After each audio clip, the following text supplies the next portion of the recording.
¿Cuál de ustedes se atrevería a definir lo que es una fascitis necrotizante? Ese título que vemos ahí en pantalla. ¿Qué quiere decir eso? Fascitis necrotizante. Vamos a ver. ¿Quién? Alison, Ana, Camila, Darling, ¿cuál de ustedes se atreve a decirme lo que es una fascitis necrotizante? ¿Qué significa eso?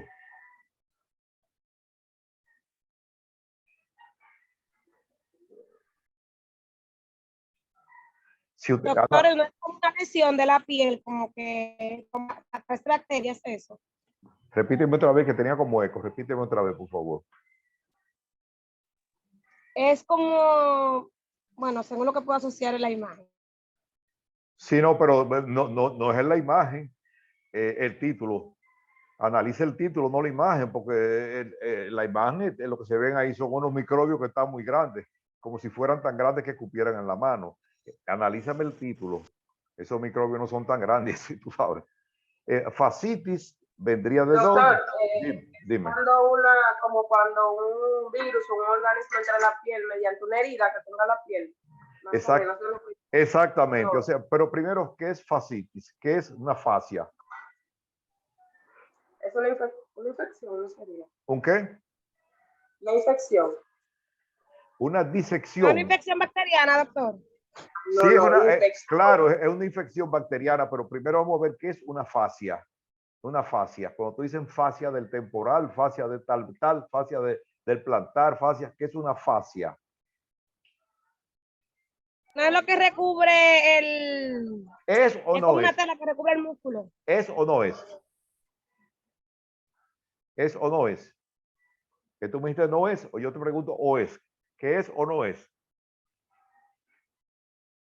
Es. Exactamente, exactamente. Quítame el no es, porque como que tú me estás preguntando. O sea, dímelo seguro. Es una membrana que recubre el músculo. Generalmente podemos mencionar en la fascia que nosotros podemos mencionar, que se ve con más frecuencia para nosotros, es la fascia temporal, por la fascia plantar. O sea, es una membrana generalmente color nacarada que recubre un músculo. Entonces, fascitis se refiere a eso, a esa membrana, a la inflamación de esa membrana o la infección de esa membrana.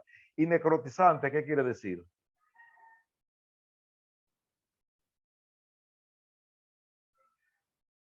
Eso es, para decírselo, ustedes han oído hablar que dicen a veces que una bacteria come carne, que se come la carne.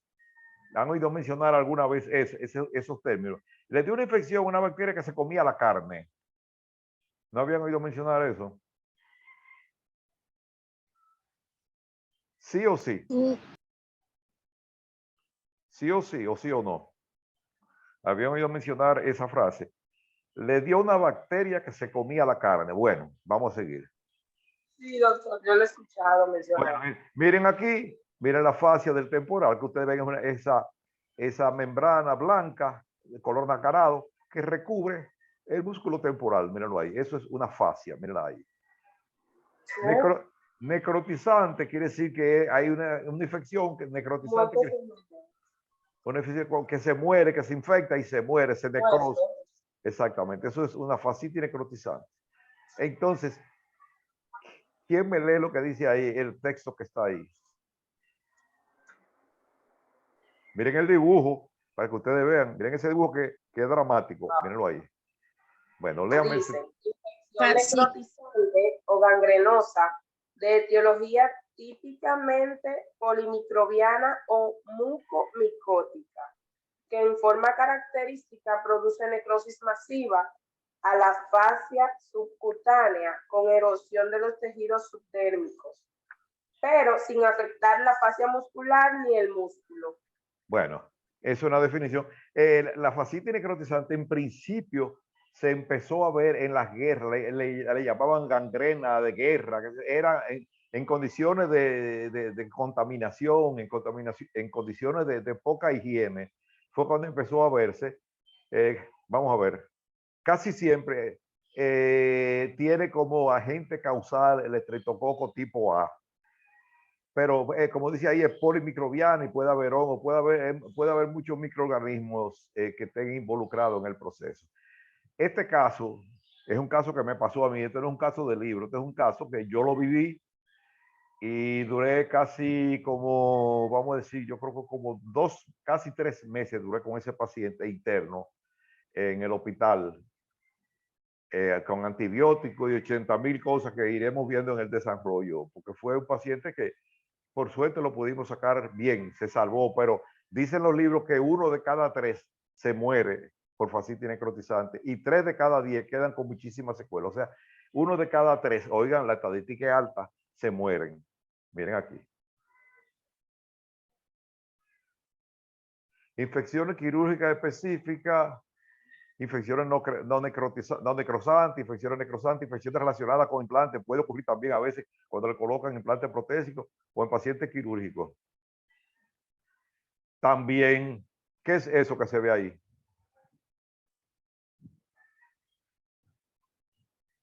¿Quién es esa persona que está ahí? El alveolo. Y esa persona que está ahí, que originó esa infección, ¿quién es?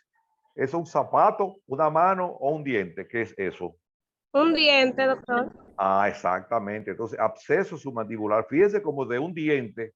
El caso que yo les voy a presentar fue de un molar inferior y ustedes verán que fue una situación bastante dramática. Pero bueno, para que ustedes vean que a veces nosotros pensamos que los dientes lo único que tienen caries en enfermedad periodontal, pero a veces un diente no puede hacer una travesura. Hemos visto algunas condiciones que un diente se puede complicar y hasta la angina de Ludwig es una situación muy comprometedora que puede llevarse a alguien bien. Dice ahí, ¿quién puede leer eso? Dice ahí los patógenos. Los patógenos que se presentan con mayor frecuencia son tantos aerobios como anaerobios y generalmente se originan a partir de la propia flora endógena del paciente. Estos patógenos son oportunistas y a menudo dependen de un defecto epitelial adquirido para causar la infección.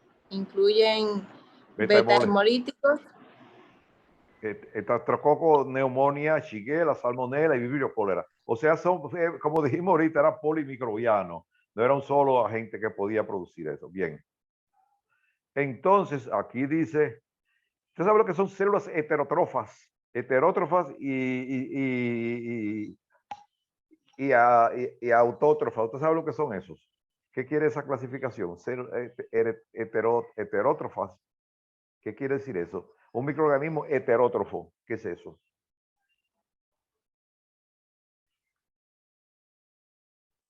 ¿No saben lo que quiere decir eso? ¿O saben? ¿Alguien se atreve a decirme?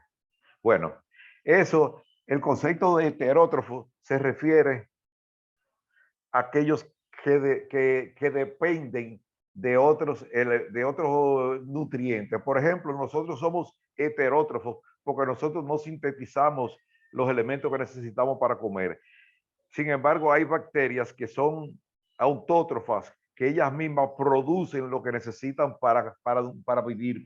Es decir, esa es la diferencia entre quién produce sus alimentos, sus nutrientes y quién no lo produce. Nosotros no lo producimos, nosotros lo tenemos que buscar en carne, en vegetales, en lo que fuera, porque nosotros no producimos, pero hay bacterias que sí, autótrofas, que sí generan su propio alimento. Bien, miren aquí. Aparentemente, eso no es nada.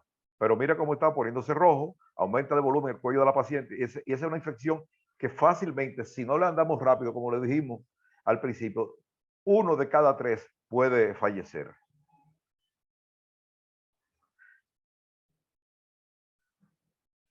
Vamos a ver quién lee ese primer párrafo, ese de ahí, eso. Y vamos a ver si ustedes entienden lo que eso quiere decir.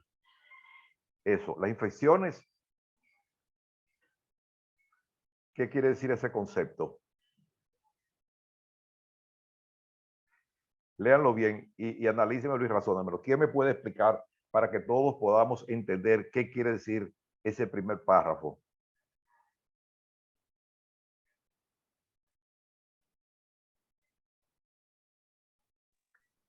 Las infecciones necrosantes de los tejidos blandos son menos comunes que los abscesos subcutáneos y celulitis, pero son condiciones mucho más graves. Ahora explícame a mí, ¿qué quiere decir eso? Las infecciones necrosantes de tejido blando son menos comunes que los accesos, que las infecciones necrosantes, como su nombre lo indica, viene siendo como muerte del tejido, que son más graves que los abscesos, o sea, tienen más, diría yo que sus síntomas son más graves y que causan más daño a la persona. ¿Y son tan comunes o menos comunes que una celulitis, vamos a decir que una infección, que un acceso dentario? ¿Son más común o menos común? Menos comunes. Exactamente, son más raros. Es decir, ustedes en el ejercicio profesional posiblemente vean menos. Un acceso lo puede ver más fácil por una muela, un tercer molar, cualquier condición es más frecuente. Pero las infecciones necrotizantes, a pesar de ser menos comunes, dice aquí, son condiciones mucho más graves. O sea, que te puede matar más una fascitis necrotizante que un acceso subcutáneo, que una celulitis. Bien, afectan al tejido subcutáneo profundo y a la aponeurosis o al búsculo o a cualquier combinación. Miren aquí. Fascitis necrotizante. Se aísla como mínimo una especie anaerobia combinada con varias especies anaerobias facultativas, el estreptococo, grupo A, enterobacteria. Fíjense cómo es eso, cómo es lo que la gente le llama una bacteria come carne. Mire ahí cómo eso. Ese caso no es aparentemente de origen dentario. El caso que yo lo voy a presentar sí es de origen dentario. Volvemos y decimos otra vez que es polibacteriana, muchas bacterias virulentas. Generalmente, ¿qué microorganismo que predomina? ¿Cuál de los cocos que predomina mayormente? El Streptococcus mutans. Streptococcus alfa, exacto. Bien, entonces, como ustedes ven, es polibacteriana, causada por bacterias virulentas y compromete la fascia superficial, tejido subcutáneo, grasa, nervio, arteria, vena y faz. Mira aquí. ¿De qué mecanismo dispone el organismo para defenderse de la infección? Bueno, algunos son inespecíficos, como dicen, la piel y mucosa y fagocitosis, sistema de complemento, inflamación, fiebre, esos son inespecíficos, y otros son más específicos, como la respuesta inmune celular o la respuesta humoral. Miren aquí. En ocasiones, cuando se presenta una situación como esa, no es tan sencillo el manejo, hay que recurrir a muchísimos estudios complementarios. Tenemos que hacer el cultivo, tenemos que hacerle imágenes y todas esas cosas, porque como ustedes pueden ver, el paciente en horas se nos complica, igual que una angina de Ludwig, también se nos complica y se nos va el paciente si no lo andamos rápidamente. Entonces, ¿qué factores pueden predisponer a la aparición de una fascitis necrotizante? ¿Quién me lee lo que dice ahí? Fíjense que son varios factores. Vamos a ver. ¿Quién lee eso rapidito? Endógenos, inmunodepresión, ancianos y neonatos, diabéticos, espérate, o sea, sigue. Diabéticos, cirrosis hepáticas, alcohólicos, neoplasias, nefropatías. Exacto. Enfermedad vascular arterioclerótica, corticoterapia, hipotiroidismo, desnutrición y drogadicción. ¿Qué quiere decir eso? Esos son los factores que predisponen. ¿Qué quiere decir corticoterapia? ¿Qué quiere decir eso? Eso quiere decir pacientes que han estado sometidos a tratamiento con esteroides por un largo tiempo. Hay enfermedades crónicas, por ejemplo, el lupus, alguna enfermedad autoinmune que requieren tratamiento con corticosteroides por largo plazo, y esos son pacientes que pueden estar predispuestos, por decirlo así, a la aparición de una fascitis necrotizante. Eso es importante. Inmunodepresión, ancianos, diabéticos, cirrosis, alcohólicos, neoplasia, nefropatía, enfermedad vascular, corticoterapia, hipotiroidismo, desnutrición y drogadicción. Todos esos son pacientes que más o menos podríamos decir que están inmunodeprimidos por una u otra circunstancia. Y exógenos, exógeno quiere decir que son cosas que vienen de fuera. Estos son del propio paciente, y exógeno puede ser un traumatismo, una inyección, una cirugía, y esto, condiciones de guerra, catástrofe o desastres naturales. Sí, pacientes que están en situaciones muy precarias de subsistencia. Un paciente que esté en una guerra, que no se puede higienizar, que no se puede alimentar bien, todo ese tipo de cosas predispone a la presencia, a la aparición de una fascitis necrotizante. Muy bien. Entonces, signos y síntomas, estos son más o menos las formas de presentación. ¿Qué dice? Vamos a ver. Dice lo primero que es, ¿qué dice ahí lo primero? Dolor. Dolor. ¿Qué más?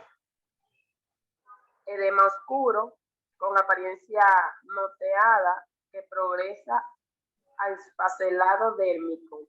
Ajá. ¿Qué más? Eritema con áreas de anestesia cutánea por la necrosis. Crepitancia, ampollas y bulas con líquido color café claro. Presencia de tejido celular subcutáneo, color pálido o verdoso. Se despega con facilidad de la fase subyacente y fiebre. Exacto. Eso generalmente a veces puede ver hasta una pseudomona y eso le va a dar el color verdoso. Hay que, claro, cuando uno ve un enrojecimiento así, no necesariamente tiene que ser una fascitis necrotizante, puede ser hasta por una quemadura solar, puede ser, o sea, hay que tratar de establecer, podríamos decir, un diagnóstico diferencial. No nos vamos a pensar de una vez de entrada que se trata de una fascitis necrotizante, pero sí no podemos descuidarnos. Aquí, como ustedes ven, hay un eritema facial que pudiera ser por el solo, por un acceso dentario o por otra condición. Pero bueno, complicaciones. Bien. Complicaciones, mediastinitis necrotizante, o sea que puede complicarse en el mediastino, flebitis de la vena yugular interna y shock séptico. Esas son las complicaciones que nos puede producir con más frecuencia la fascitis necrotizante. Se nos termina en 10 minutos y seguimos, conectamos como sabemos. Estos pacientes generalmente hay que llevarlos y colocarlos en principio en una unidad de intensivo hasta para poder monitorear. El paciente que yo les mencioné, los primeros días lo tuvimos en un intensivo para vigilarlo y en lo que se le iban haciendo pruebas de laboratorio, se le hacían imágenes, todo ese tipo de cosas para uno determinar cultivo, antibiograma, interconsulta con infectología, porque uno solo no puede echarse el tratamiento de antibiótico-terapia. Siempre es bueno recurrir a un infectólogo, aunque de entrada yo le puse 3 antibióticos, pero después se hizo una interconsulta y el infectólogo, por medio del cultivo, sugirió otros. Es decir, hay que trabajar en equipo. Uno no puede echarse toda la responsabilidad encima. Bien. Tratamiento. ¿Quién me lee lo que dice ahí de tratamiento?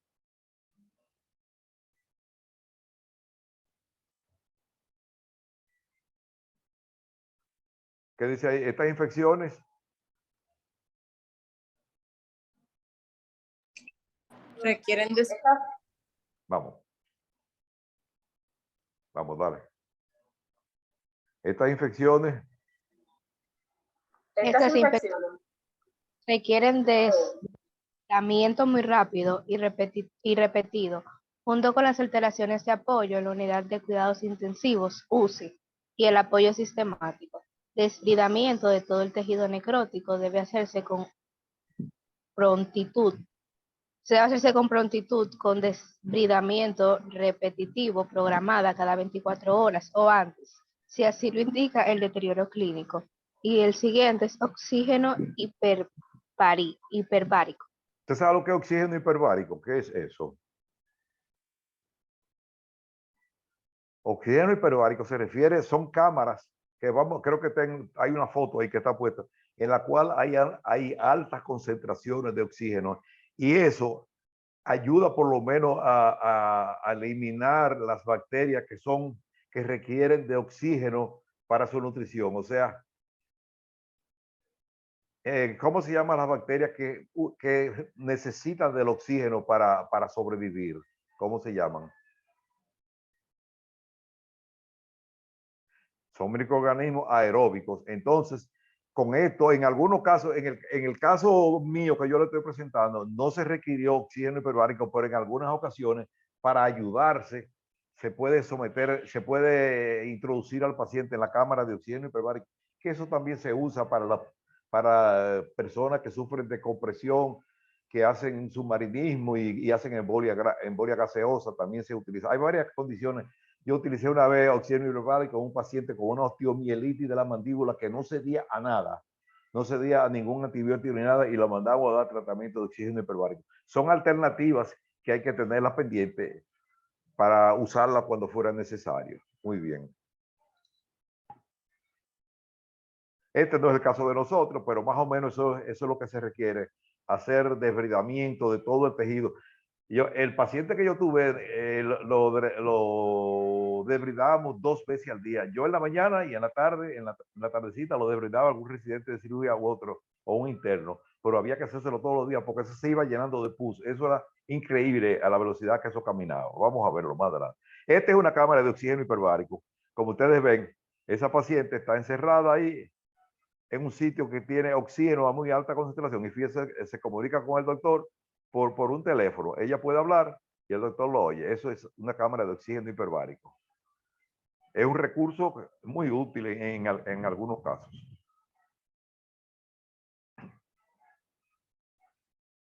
Antibiótico terapia, ¿qué quiere decir eso?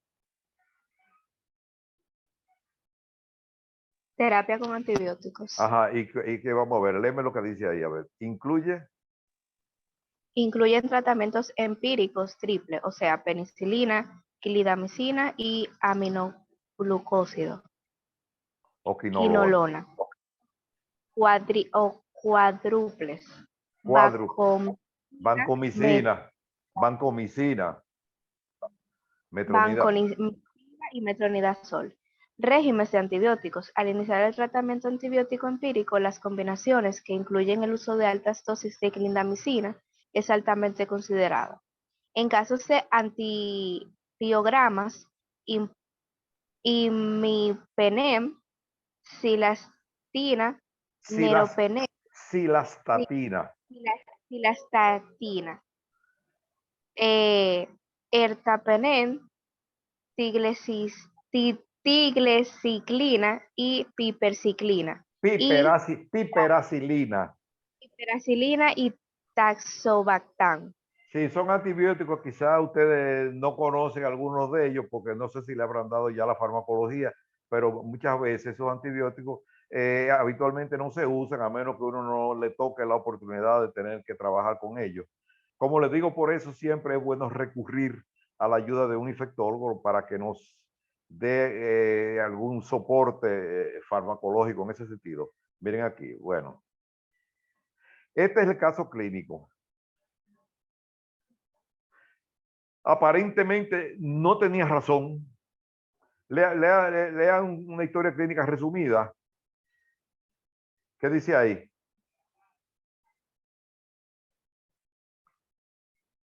Es una historia clínica resumida. Yo no iba a escribir muchas cosas, sino lo esencial. ¿Qué dice ahí? Sexo masculino, edad 45 años, antecedentes personales negados, antecedentes familiares, padre diabético, antecedentes alérgicos negados, antecedentes quirúrgicos, herniorrafia. Inguinal. Hábitos, alcohol y motivo de la consulta por un absceso post-exodoncia en el segundo molar inferior derecho. Eso es. Ese fue el caso que nos tocó así. Tú dices, bueno, yo no sé realmente cuál fue la razón por la cual ese paciente desarrolló la fascitis necrotizante, pero no es asunto de averiguar por qué, sino tratarla. Llegó así.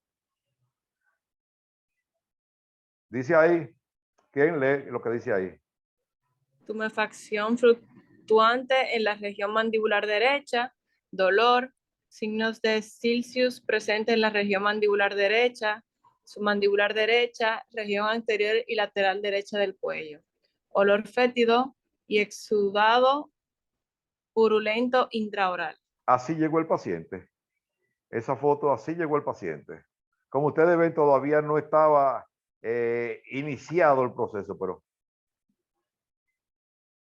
lo llevé ahí a sala de cirugía para realizar drenaje de acceso, región submandibular derecha, con recolección de abundante material purulento, toma de cultivo, con una cosa que se llama Transcool, se realiza lavado quirúrgico y debridamiento de tejido necrótico. Miren aquí. Lo teníamos ahí con una sonda para alimentarlo, para que no se contaminara, porque por dentro de la boca también estaba botando. Le pusimos una sonda nasogástrica y miren ahí cómo se veía la presencia, la salida de pus. Vamos a ver. Medicación empírica, yo le puse de entrada, estos queda 1 minuto y pico. Cuando se vaya, seguimos. Medicación empírica, le puse cetriación, clindamicina y metronidazol. Ese fue el tratamiento que yo le puse de entrada, como dije. Entonces, el resultado del antibiograma ya sugerido por infectología, que dio como el antibiograma Pseudomonas, Klebsiella. Los antibióticos se le pusieron fue penicilina cristalina 5 millones, vancomicina, ciprofloxacina, meropenem y curas rigurosas. Miren ya cómo está empezando a hacer su daño, como está empezando a hacer la necrosis aquí en el cuello del paciente. Mírenlo ahí. Miren cómo se llegó a poner. ¿Qué le parece eso? Miren eso. Qué fuerte. Ahí se veía la carótida externa latiendo. Ese paciente, ya casi no vamos, ese paciente yo le sugería a los familiares que le compraran un mosquitero para evitar que una mosca fuera a depositar una larva y nos fuera a hacer una miasis y nos complicaría mucho más la vida. Después yo creo que vamos a ver si nos da tiempo para ver algunos casos de miasis. Pero el miedo mío era que una mosca se depositara ahí y que empezara a poner huevo y se comiera todo eso. Entonces, como ustedes ven, hacíamos lavado con agua oxigenada, con yodo, todas las cosas. Mira el paciente, lo mantuvimos todo el tiempo con una sonda nasogástrica para alimentarlo por ahí, para que no fuera a contaminarse, porque por la boca también estaba botando. Miren aquí. Duramos aproximadamente casi 3 meses con ese paciente. Déjame ver. Después, 4 meses